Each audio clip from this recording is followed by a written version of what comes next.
Hi guys, today we'll talk about how to fix or how to solve the problem of not updating on Shein app. To not fix or how to solve not updating on Shein app, you should just go to settings.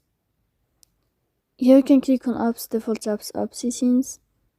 Then this list will enter to the window or to the app of Shein, and you can click. After that, you can click on first step and you can click OK. Here we'll enter to the window of storage.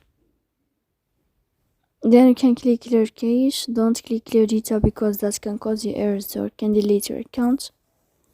In the end, you can turn off your phone and you can wait a moment to turn on your phone again to fix that problem.